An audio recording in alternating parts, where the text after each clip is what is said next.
नहीं आए तो बेटे को दूसरी जगह शादी करा देंगे। आपने प्लानिंग करने में बहुत डिले कर दिया। सास ससुर बोल रहे हैं और घर वाले बोल रहे हैं तू माँ नहीं बन रही। नमस्कार, एक बार फिर से आप सभी को हार्दिक स्वागत है कुसुम योगा में, आपका फर्टिलिटी गाइड। पिछले वीडियो में हमने बात किया था कि एक हेल्दी प्रेगनेंसी के लिए क्या क्या नहीं करना चाहिए, उसमें से टॉप 7 पॉइंट्स। क्या आप बहुत सालों से ट्राई कर रहे हो लेकिन कुछ भी करके हेल्दी प्रेगनेंसी अचीव नहीं हो रही है, तो शायद कौन कौन सी गलतियां आप कर रहे हो। आज जस्ट उसके ऑपोजिट, उसी के और इम्पॉर्टेंट पॉइंट्स में हम बात करेंगे कि एक सक्सेसफुल प्रेगनेंसी के लिए, इवन एक सक्सेसफुल प्रेगनेंसी प्लान करने के लिए कौन कौन से चीज़ें जो आपको करेक्ट करनी, कौन कौन सी चीज़ें राइट टाइम पे होनी चाहिए। एक्चुअली ये जो प्रेगनेंसी है ना, ये कोई जादू मंत्र नहीं है, कोई टिप नहीं है, कोई एक इवेंट नहीं है। It's a series of events. ये एक पूरा जर्नी है और जब उस जर्नी में सारे डॉट्स, करेक्ट डॉट्स पे आपका टिक लग जाएगा ना, तब आपका प्रेगनेंसी अपने आप आ जाएगी। तो करेक्ट डॉट्स में सबसे इंपॉर्टेंट 7 पॉइंट में आज बात करेंगे। सातों के सातों पॉइंट इंपॉर्टेंट है। आप लोग कई बार वीडियो स्किप मार देते हो, आपको लगता है कि यहाँ पे इंपॉर्टेंट नहीं, वो वाला पॉइंट जरूर इंपॉर्टेंट होगा, इसलिए मैंने पॉइंट को ढक के रखा है कि आप सारे पॉइंट्स को देख के जाओ तो आपको ज़रूर आपको हेल्प मिलेगा। पहली बात, पहला पॉइंट जो है, पॉइंट नंबर 1 जो कि आपको चाहिए कंसीव करने के लिए, वो है करेक्ट माइंडसेट। जी हाँ, करेक्ट माइंडसेट।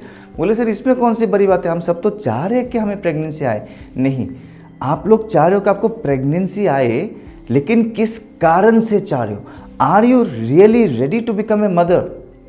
अगर आप प्रेगनेंसी का प्लान कर रहे हो फैमिली के प्रेशर से, आप अगर प्रेगनेंसी के प्लान कर रहे हो सास और ससुर के तानों से, अगर आप प्रेगनेंसी प्लान करो कि घर वाले बार बार पूछ रहे हैं, अगर आप प्रेगनेंसी को प्लान कर रहे हो अपने आप को बचाने के लिए, तो this is not the correct mindset. मैं यौगिक पर्सपेक्टिव से बात करूंगा और इसको मैं कनेक्ट करूंगा मॉडर्न मेडिकल साइंस से। जब आप एक सोल जो है ना, वो हमेशा चॉइस करता है, द सोल चूजेस कि उसको किसके घर में आना है। तो जिसके घर में ना ऑलरेडी आनंद है, अगर वो देखेगा कि मेरे मम्मी पापा वो ऑलरेडी खुश है, इस घर में आनंद है, इस घर में इन लोगों के अंदर ना एक फुलफिलमेंट की फीलिंग है कि हाँ इन लोगों के पास सब कुछ है, मैं पैसों की बात ही नहीं कर रहा हूँ, सेटिस्फेक्शन की बात कर रहा हूँ, तब उस घर में सोल आएगा। वो सोल आपको चूज करेगा एज ए मदर।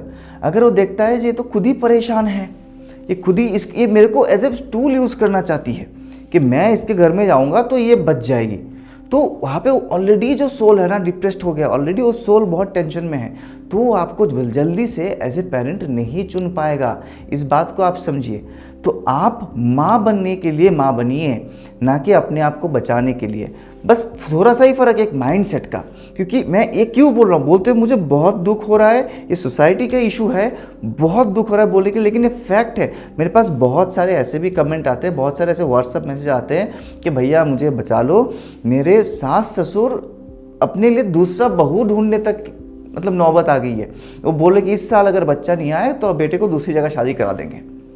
तो मैं उस लेडी को मैं सम्मान देता हूँ, उसके मेंटल ट्रॉमा को मैं समझ सकता हूँ, लेकिन जब उस ट्रॉमाटाइज मेंटलिटी से आप जल्दी जल्दी मैं बन जाऊँ, जल्दी जल्दी मैं बन जाऊँ क्योंकि मेरे को अपने फैमिली को बचाना है, मुझे अपनी शादी को बचाना है, तो it is not the correct mindset जिसमें एक बच्चा आप कंसीव कर पाओगे। आप सोचो आप कितना ज़्यादा डिप्रेशन में हो अभी, तो उस डिप्रेशन वाले स्टेट में हेल्दी प्रेगनेंसी आ ही नहीं सकती। करेक्ट माइंडसेट, अपने पेरेंटहुड को, अपने प्यार को, अपने हृदय से जितना भी एक बच्चे के प्रति अट्रैक्शन है ना, उस अट्रैक्शन के कारण माँ बनिए, ना ही फैमिली के प्रेशर से, ना ही अपने मम्मी पापा प्रेशर कर रहे, ना ही सास ससुर प्रेशर कर रहे, उसलिए मम्मी नहीं बनना है। माँ बनना है, बाप बनना है जब आप मेंटली रेडी हो कि अब मैं तैयार हूँ, मैं खुद चाहता हूँ मेरे घर में कोई बच्चा है, अब मैं चाहता हूँ, तभी बने। राइट, फर्स्ट पॉइंट को शॉर्ट करेंगे क्योंकि ये फर्स्ट पॉइंट इससे सबसे बड़ा पॉइंट है, सबसे इंपॉर्टेंट पॉइंट है। इसमें हम आधे घंटे 1 घंटे तक बातें कर सकते हैं, लेकिन पॉइंट को थोड़ा शॉर्ट रखेंगे। आई होप आप समझ जाओगे। सेकंड पॉइंट, आपको कंसीव करने का करेक्ट एज क्या है। इनफैक्ट आपको इनफर्टिलिटी है वो आपको कैसे पता चला, क्या कैसे आपने डिसाइड कर लिया कि इनफर्टिलिटी है। नॉर्मली 25 साल तक का जो उम्र है ना, 25 इवन 30 साल तक का जो उम्र है, ये बहुत फर्टाइल एज होता है। अगर आपकी शादी इससे पहले हो रखी है, हो सकता है आपने फैमिली प्लानिंग करने के लिए, थोड़ा सा अंडरस्टैंडिंग बनाने के लिए 1, 2, 3 साल का गैप के लिए, कोई बात नहीं। उसके बाद अगर आप 6 महीने से ट्राई कर रहे हो, 6 महीने से आप ट्राई कर रहे हो, तो उसके अंदर अगर आपका उम्र 25-30 के आसपास है, तो 6 महीने के अंदर हेल्दी प्रेगनेंसी नेचुरली आ जानी चाहिए। अगर नहीं आ रहा है तब ज़रूर आपको डॉक्टर को दिखाना चाहिए ताकि आपको क्या हुआ वो पता चले। राइट, तब आप डिसाइड कर सकते हो कि हाँ कुछ तो प्रॉब्लम है। अगर आप 30 क्रॉस कर चुके हो तो 1 साल भी लग सकता है एक नेचुरली हेल्दी प्रेगनेंसी आने में, क्योंकि इसमें बहुत सारे पैरामीटर्स है। क्या क्या पैरामीटर्स है उसमें हम बात करेंगे। तो करेक्ट एज में ट्राई करना है। अगर आपको प्लानिंग ही है कि फैमिली बनाना है और शादी आपने कर ली तो डिले ना करें, क्योंकि एक्चुअली 30 साल का उम्र भी बहुत ज़्यादा है, बहुत ज़्यादा हो जाता है फर्टिलिटी पॉइंट ऑफ व्यू से। पहले लोगों के बहुत सारे बच्चे होते, तो शादी कितने साल की उम्र में होती थी, है ना। 18 साल से पहले तो लड़कियों की शादी हो जाती थी, लड़के तो 20, 22, 25 साल में शादी कर लेते थे, राइट। तो इसलिए उन लोगों को भी इनफर्टिलिटी प्रॉब्लम नहीं है। मोस्ट फर्टाइल एज में वो लोग शादी करते थे। आपने प्लानिंग करने में बहुत डिले कर दिया। बहुत सारे ऐसे भी कमेंट्स आते हैं कि सर हमने शादी किया 35 साल के उम्र में, प्रोफेशनली सक्सेसफुल होने के बाद। कोई बात नहीं, अच्छी बात है, लेकिन उसके बाद फिर डिले मत करो, स्टार्ट ट्राइंग इमीडिएटली। अब किस लिए एज इतना बड़ा फैक्टर है, इसमें बहुत सारी चीज़ें किस लिए उसके बाद भी नहीं हो पा रहे, उस पॉइंट्स में आ रहे हैं। क्या होना चाहिए, आपको ट्राई जो करना है ना वो आपको राइट डेज में करना है, करेक्ट दिनों में ट्राई करना है। मैं नहीं बोल रहा हूँ कि आपको मैथमेटिशियन बन जाना है और पूरे महीनों भर आपको इंटरकोर्स नहीं करना है, खाली ओवुलेशन डेज में करना है। ये एक बहुत ही भद्दा सा बेकार सा आइडिया है। इसमें आपके रिलेशनशिप में स्ट्रेस बढ़ता है, रिलेशनशिप में जो मिठास है वो ख़त्म हो जाती है। एक हेल्दी रिलेशनशिप में हस्बैंड वाइफ के बीच में जो होना चाहिए और रेगुलर बेसिस में आप करें, उसमें कोई प्रॉब्लम नहीं है। जितना ज़्यादा आप सेक्सुअली इंटरकोर्स करोगे, जितना ज़्यादा आप लोगों की फिजिकल इंटरेक्शन होगी, उतना ज़्यादा आप लोगों के बॉडी में हार्मोनल फंक्शन बहुत अच्छा रहेगा, उतना ज़्यादा आपके बॉडी में feel good hormones, love hormones, वो लोग प्रिपेयर ज़्यादा होगा। जब वो हार्मोन्स अच्छे से प्रिपेयर होगा, आपका मेंटली जो मैंने बोला था ना कि करेक्ट माइंडसेट, वो माइंडसेट अपने आप आएगा। आपके अंदर एक पिता बनने की इच्छा, एक माँ बनने की इच्छा अपने आप आएगा, और वो एक करेक्ट एनवायरनमेंट क्रिएट करेगा आपके माइंड एंड बॉडी में। तो केवल चुन चुन के उन दिनों में ही इंटरकोर्स नहीं करना, जैसे कि आजकल के मैक्सिमम मॉडर्न डॉक्टर्स बोलते हैं। बहुत अच्छे डॉक्टर्स भी अच्छे सलाह देते हैं, लेकिन कुछ डॉक्टर्स ऐसे भी बोलते नहीं, ओवुलेशन में ज़रूर ट्राई करो, ओवुलेशन डेज में ज़रूर ट्राई करो। तो वो आपको ओवुलेशन डेज मिस नहीं होना चाहिए। ओवुलेशन डेज में ज़रूर ट्राई करें, लेकिन इसका मतलब ये नहीं कि पूरा महीने भर आप टेंशन में बैठे रहो और केवल ओवुलेशन डेज में एक मशीन की तरह आप ट्राई करने लगो। This is a completely mechanical process. इसमें आपको हेल्दी प्रेगनेंसी आने में बहुत ज़्यादा टाइम लग जाएगा, क्योंकि जब आप कर रहे हो ना, वो आपको लगेगा जैसे हम कोई एग्ज़ाम दे रहे हैं, हम कोई इंटरव्यू में बैठे हैं। क्या हाँ अभी सक्सेस होना है तो 2 दिन में सक्सेस होना है। एक्चुअली इंटरकोर्स करते हो, आपके यूटरस के अंदर, आपके फेलोपियन ट्यूब्स के अंदर मसल जो है ना, जो बहुत सारी, इससे very beautiful construction, it's unique construction जो इसका अंदर है, संरचना है। तो वो मसल्स भी कॉन्ट्रैक्टेड रहता है, क्योंकि आप स्ट्रेस में हो। जब मसल कॉन्ट्रैक्टेड रहता है, अंदर के जो ट्यूब्स है कॉन्ट्रैक्शन में रहता है, स्ट्रेस में रहता है, उसके अंदर की फ्लूइडिक मूवमेंट अच्छा नहीं होता। अंदर सीलिया नाम के छोटे छोटे रेशे होते हैं जो स्पर्म को पुश करता है, एग को पुश करता है, तो उनका मूवमेंट्स ठीक से नहीं हो पाता। तो इसलिए डर डर के और केवल चुन चुन के उन दिनों में ही ट्राई नहीं करना है। आपको नेचुरली जितना ट्राई करना है, हर जब आपको मूड है, अपने मूड को फ्रेश करना है, अपने लिए ट्राई करना है, ना कि केवल एक अचीव करने के लिए ट्राई करना है। अब इसमें आता है ओवुलेशन डेज में जो ट्राई करना है, तो कब करना है। देखिए, स्पर्म का जो लाइफ है ना, काफ़ी लंबा है in comparison to egg's life. एक एग रिलीज होता है, वो अगर सही टाइम पे 1-2 दिन के अंदर, जब तक ये फेलोपियन ट्यूब से ट्रैवल करके यूट्रस में नहीं आ जा रहा है, उस दौरान 1-2 दिन के अंदर अंदर वो फर्टिलाइज नहीं हुआ तो वो एग मिस हो जाता है, राइट। लेकिन स्पर्म जो है, एक बार आपके बॉडी में आ गया, वो 4 से 5 दिन तक, हेल्दी स्पर्म जो 4 से 5 दिन तक जिंदा रह सकता है, राइट। कभी भी आपका जो ओवुलेशन डे है, तो उस ओवुलेशन डे पे ट्राई नहीं करें कि आज मेरा ओवुलेशन डे है तो आज के बाद ही ट्राई करना शुरू किया। ओवुलेशन डे के 1-2 दिन पहले से ट्राई करो, ठीक है, क्योंकि करेक्ट ओवुलेशन डेट निकालना भी बहुत लोगों के लिए बहुत मुश्किल हो जाता है। बिल्कुल राइट टाइम में अगर साइकिल्स नहीं आ रहे तो आप करेक्ट ओवुलेशन डे को ढूंढ ही नहीं पाओगे। उस चक्कर में आपका महीनों भर मिस होता रहेगा, राइट। ओवुलेशन डेज को कैसे जानना है, करेक्ट ओवुलेशन टाइम आपका कौन सा है, उसको जानने के लिए एक मैंने विस्तार में वीडियो बनाया है। उस वीडियो को ज़रूर देखिए, आपको प्रेगनेंसी प्लानिंग करने में बहुत ज़्यादा मदद करेगा। उस वीडियो को एक बार ज़रूर देखिए, राइट। तो यहाँ पे मैं ओवुलेशन डेज के बारे में ज़्यादा लेक्चर नहीं दे रहा हूँ, लेकिन ओवुलेशन डेज के पहले से आप ट्राई करना शुरू करो, उसके बाद नहीं, मिस नहीं होना चाहिए, ठीक है। चलो अब आते हैं करेक्ट अटेम्प्ट्स में। करेक्ट टाइम के बाद करेक्ट अटेम्प्ट्स। करेक्ट अटेम्प्ट्स क्या हो गया, देखिए, ये स्पेशली आपके हस्बैंड को पता होना चाहिए, उनको ज़रूर बताएं। कई बार जब आप फेल हो जाते हो फर्टिलिटी जर्नी में, फेल मतलब टेम्परेरीली, आपको 5-6 महीने हो गया, आप ट्राई करो, नहीं सक्सेस हो रहा है, तो आप डॉक्टर के पास जाओ, तो डॉक्टर सलाह देता है कि उस समय ओवुलेशन डेज में बहुत बार ट्राई करो।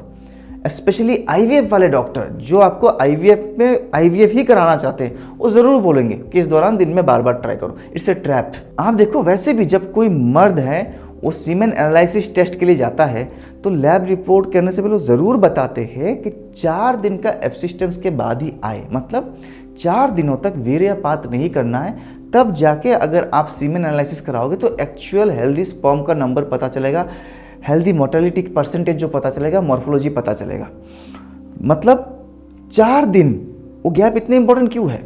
आप अगर लगातार एक दिन में ही 2 बार 3 बार ट्राई करोगे, जो कि नॉर्मली कुछ डॉक्टर्स बोलते हैं कि ओवुलेशन डेज आ गया, आप तो दिन में 2-2 बार ट्राई करो, 3-3 बार ट्राई करो, तो क्या होगा?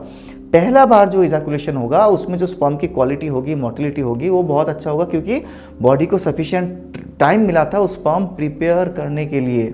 हमारा बॉडी कोई मशीन नहीं है, उसमें स्पर्म को प्रिपेयर करने के लिए भी टाइम चाहिए। कुछ हार्मोनल फंक्शन है, कुछ न्यूट्रिशन का वैल्यू है, सब मिला के जाके धीरे धीरे उस स्पर्म, बहुत इंपॉर्टेंट चीज़ होता है, वीर्य होता है एक पुरुष का शरीर का। तो वीर्य को आप एक दिन में 2 बार 3 बार, तो लगातार 2 दिन निकालने की कोशिश करोगे तो नेक्स्ट डे में, डे 2 में, डे 3 में, डे 4 में आप ट्राई कर रहे हो, खाली व्यर्थ ऐसे ही ट्राई कर रहे हो। उसमें तो ऑलरेडी जो स्पर्म का मोटिलिटी है, स्पर्म का कंसंट्रेशन है, स्पर्म का मॉर्फोलॉजी है, डाउन आना है। उसमें तो सक्सेस सेकंड थर्ड अटेम्प्ट में तो ऐसे भी सक्सेस नहीं होना है, बहुत कम चांसेस है। वो केवल आपको एक मेंटल प्रेशर देने के लिए कि हमने 4-5 बार ट्राई कर लिया इस बार ओवुलेशन डेज में, लेकिन हमें सक्सेस नहीं मिला। हाँ, नहीं मिला तो ऑब्वियसली अब तो आपके पास आईवीएफ ही एक आखिरी रास्ता बचा हुआ है। आप कमेंट में लिखिए आपके में किन किन लोगों के साथ ये एग्जैक्ट सिनेरियो हुआ है कि डॉक्टर ने आपको बोल दिया था कि ओवुलेशन डे में ज़्यादा ट्राई कीजिए, और उसके बाद आपने बहुत ट्राई किया, ओवुलेशन डेज में पूरा एनर्जी बचा के रखा, लगातार 1 2 3 दिन आप लोगों ने, हस्बैंड वाइफ ने ट्राई किया और सक्सेस नहीं हो पाया, और तब डॉक्टर ने एग्जैक्टली यही बोला कि अब या तो आईयूआई करा लो या तो आईवीएफ करा लो। ज़रूरत ही नहीं था। आपको आराम से हेल्दी प्रिपरेशन के साथ पूरा महीने तक, जो मैंने बोला था, करेक्ट डेज गिनने नहीं, साइंटिस्ट नहीं बनने, आप पूरे महीने जब जब आपको मूड हो तब तक करना है, बट इसमें ओवुलेशन डेज मिस ना हो जाए उसका ध्यान रखना है, ज़्यादा चांसेस होंगे। करेक्ट नंबर ऑफ अटेम्प्ट्स बहुत ज़रूरी है। एक ही दिन में बार बार करना, लगातार 1-2 दिन करते रहना कोई अच्छी बात नहीं है। आप गैप दीजिए, एटलीस्ट 1 दिन का तो गैप दीजिए, बॉडी को थोड़ा समय मिले प्रिपेयर करने के लिए। करेक्ट अटेम्प्ट्स में एक और इंपॉर्टेंट बात है टाइमिंग। ये अगेन साइंटिफिक पर्सपेक्टिव से नहीं, योगिक पर्सपेक्टिव से बता रहा हूँ। सुबह सुबह ट्राई करना नहीं चाहिए। कुछ मैंने योगा इंस्ट्रक्टर्स को भी देखा है, बोला हुआ है कि सुबह सुबह टेस्टोस्टेरोन बॉडी में हाई रहता है, सुबह सुबह ट्राई करो। नहीं बाबा, सुबह सुबह हमारे शास्त्रों के अनुसार तो सुबह सुबह अगर आप ट्राई करोगे तो आपके घर में राम नहीं रावण पैदा होगा। सुबह सुबह का टाइम जो होता है, ब्रह्म मुहूर्त से लेकर जो टाइम होता है, वो हमारे स्पिरिचुअल अपलिफ्टिंग के लिए होता है। उस समय को आप योगा करें, प्राणायाम करें, अपने आप को तैयारी करें। इंटरकोर्स का best time is always night. तो किसी उल्टे सीधे वेस्टर्न फिलोसॉफी के चक्कर में नहीं फंसना है। बच्चा हो भी जाएगा, क्या फ़ायदा? वो बच्चा अगर 25-30 साल का होके आपको बुलाए ना, आपको वृद्धाश्रम में भेज दे और आपके ज़मीन हड़पने की कोशिश करे। आपने कई जगह देखा होगा, ये सब गलत टाइमिंग के नतीजे हैं, राइट? तो ये आप अपने साथ एटलीस्ट ना करें।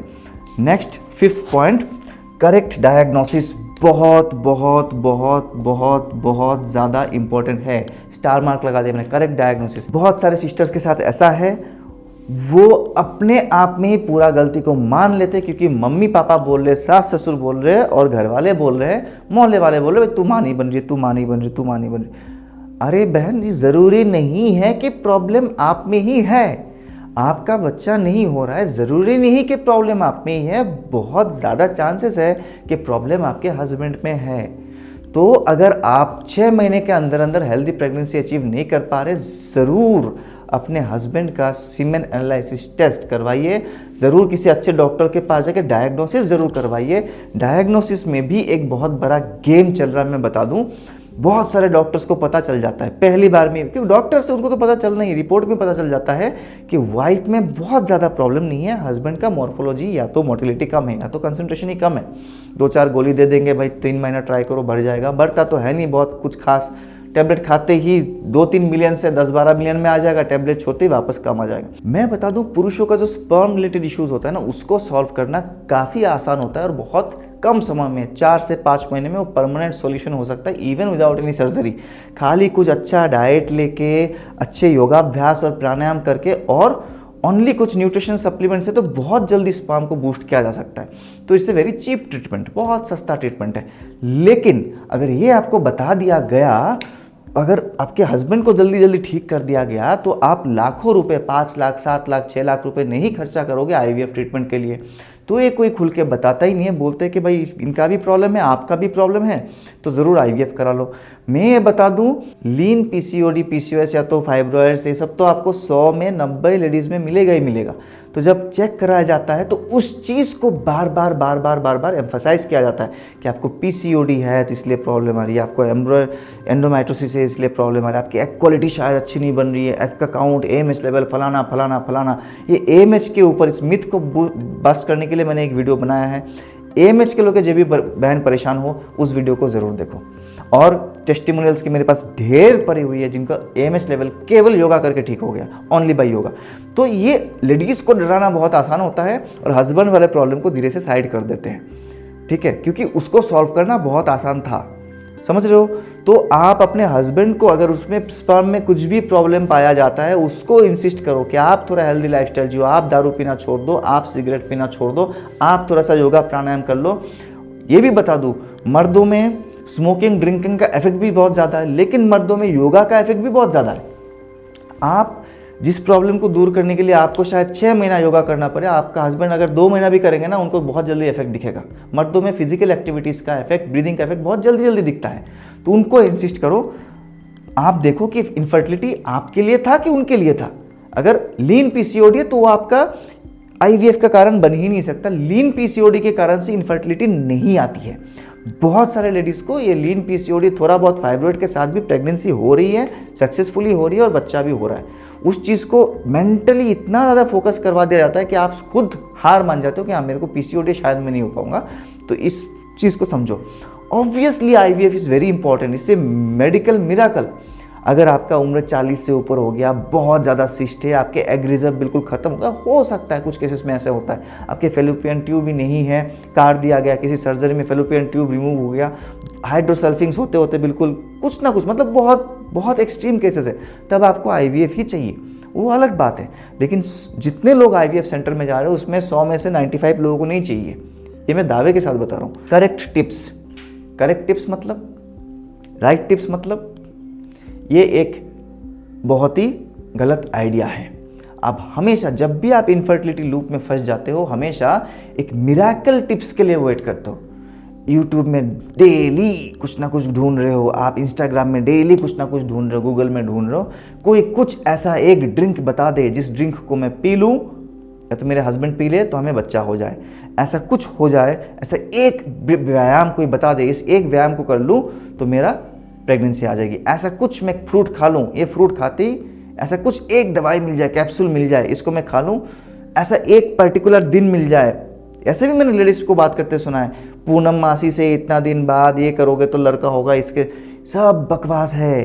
किसी करेक्ट टिप्स का इस्तेमाल ना करें, किसी करेक्ट या मिराकुलस टिप्स के लिए वेट ना करें। एक ही टिप्स है, आप अपने आप को 5 से 6 महीने के लिए एक हेल्दी लाइफस्टाइल के लिए डेडिकेट कर दो तो आपको हेल्दी प्रेगनेंसी आ जाएगा। अगर बहुत बड़ा कोई मेडिकल प्रॉब्लम नहीं है तो डेफिनेटली 5 से 6 महीने के अंदर आ जाएगा। मैंने बहुत बड़ा मतलब पीसीओडी को मैं कंसिडर ही नहीं कर रहा हूँ, एंडोमेट्रोसिस छोटा मोटा ये सब मैं कंसिडर ही नहीं कर रहा हूँ। वो सब योगा से, हेल्दी लाइफस्टाइल से, आयुर्वेदिक से आप ठीक कर सकते हो, right. 7 tips, correct, patience.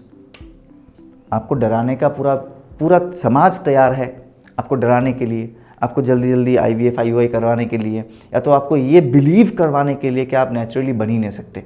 Patience रखिए, ज़िंदगी में बहुत चीज़ों के लिए आपने पेशेंस रखा, तो इस चीज़ के लिए क्यों नहीं पेशेंस है।